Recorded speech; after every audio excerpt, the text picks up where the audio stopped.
the main event, which is this right here. All right, guys, so here we are. We're doing a time lapse of me putting one of the shelves together. I did this in a separate adjoining room because there wasn't enough room in that shoe closet to put it together. But as you can see here, it's pretty simple, pretty quick, not too hard to put together. Does take a few steps, but if you follow the instructions, you'll be able to get this together pretty well.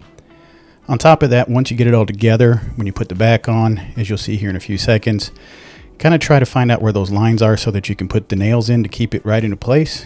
But once that's done, you pretty much have a really good looking bookshelf. It's very sturdy and good to go.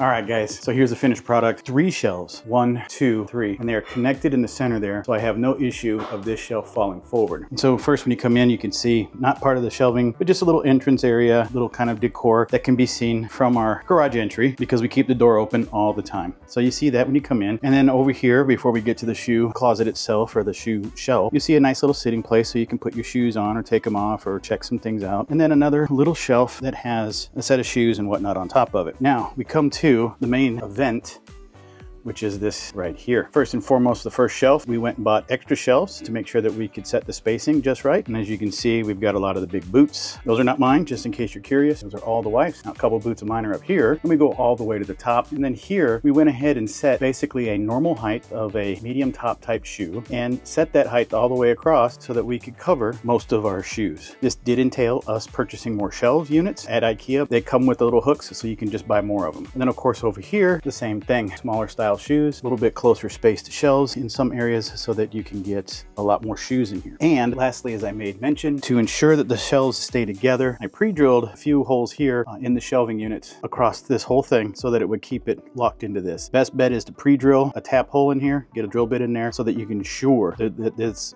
screw will go all the way in and catch this other shelf. And as you can see, it's held together pretty well. And the reason why you can't see some of them is the shelf is blocking quite a few of them. The nice thing about it is you basically see the one, but you don't really notice it across all of these, and it holds it in there just perfect. I will say, if you do this type of design, put something over the top to protect from anything falling in and dropping down in here, because if it goes in there and drops all the way down, you may not be able to get it unless you take apart the shelving unit. So once again, coming in, so the great part about this whole setup here is you get 3 sets of shelves. You have to buy more shelving units, but that's it. Put it in, lock it in, you are done. And you have an absolutely beautiful setup for your wife and of course yourself. And as we watch a little bit more of the video of me showing the shelves here for you, I just wanted to make mention that this did take a good afternoon, but it was able to be done relatively effortlessly for the most part. A little bit of thinking, but it was all good, and it came out pretty good at the end.